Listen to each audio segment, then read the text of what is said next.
வணக்கம். இன்றைக்கி ஒரு முக்கியமான பதிவு தாங்க.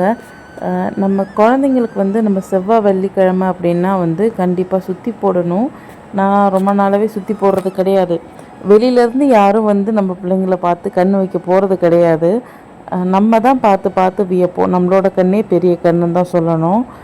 அப்படி நீங்கள் வெளியில் பார்த்து கண் வைக்கிறாங்க, சரியாக சாப்பிட மாட்டேங்கிறாங்க, பசங்களுக்கு அடிக்கடி உடம்பு சரியாமல் போகுது அப்படின்னு நீங்கள் நினச்சிங்க அப்படின்னா, அந்த திருஷ்டி உங்கள் குழந்தைங்கள விட்டு விலகணும்னு நினச்சிங்கன்னா 100க்கு 101% ஒர்க் ஆகக்கூடிய திருஷ்டி கழிக்கும் முறை தாங்க இது. நீங்கள் எத்தனையோ முறை பார்த்துருப்பீங்க. இது ரொம்ப பவர்ஃபுல்லாக இருக்கும். உங்களுக்கு கண் கூட ரிசல்ட்டுமே தெரியும். இது ரொம்ப ரொம்ப ஈஸி தான். இப்போ ஒரு கைப்பிடி அளவுக்கு கல் உப்பு எடுத்துக்கலாம். பசங்களை கிழக்கு நோக்கி உட்கார வச்சு வலது பக்கமாக 3 சுற்று, இடது பக்கமாக 3 சுற்று சுற்றி அவங்க தலையிலேருந்து கீழே கால் வரைக்கும் எடுத்துகிட்டு வரணும்.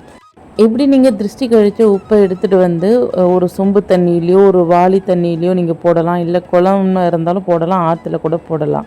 ஆனால் நிறைவாக இருக்கணும். நிறைஞ்ச குடமாகவும் நிறைஞ்ச வாளியாகவும் இருக்கணும். நான் இப்போ சொம்பில் போட்டுக்கிறேன். அந்த தண்ணி எடுத்து நம்ம சிங்கில் வேணாலும் ஊற்றிக்கலாம், வெளியில் வேணாலும் ஊற்றிக்கலாம். அந்த உப்பு கரைஞ்ச பிறகு அவ்வளோதானே நினைக்காதீங்க. இப்போ நீங்கள் உப்பு வச்சு சுற்றுவீங்கல்ல பசங்களை, அப்போ நீங்கள் என்ன நினச்சிக்கிட்டு என்ன சொல்லிக்கிட்டு சுற்றணுன்னா, யார் கண் பட்டிருந்தாலும் இந்த கரைஞ்சி போகணும். இந்த உப்பு கரையிற மாதிரி கரைஞ்சி போகணும். ஆரோக்கியமாக இருக்கணும், எல்லா செல்வ செழிப்போடு இருக்கணும், நல்லா இருக்கணுங்கிறத பலமுறை அழுத்தி சொல்லணும். நீங்கள் இந்த உப்பை கையில் வச்சுக்கிட்டு எந்த அளவுக்கு பாசிட்டிவாக நீங்கள் சொல்கிறீங்களோ அப்படியே நடக்குங்க.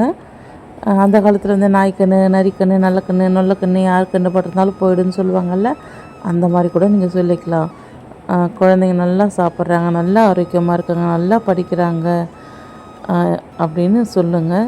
சொல்லிவிட்டு இந்த உப்பு கொண்டு போய் தண்ணியில் போட்டுருங்க. நீங்கள் அதுக்கப்புறம் உங்கள் ரிசல்ட்டு சூப்பராக இருக்கும். கண்டிப்பாக ட்ரை பண்ணி பாருங்கள் இந்த பவர்ஃபுல் மெத்தடை. குழந்தைங்கன்னு இல்லை, பெரியவங்களுக்குமே இதே மெத்தடில் நம்ம சுற்றி போடலாம். எல்லாருக்குமே இது ஒர்க் ஆகும்.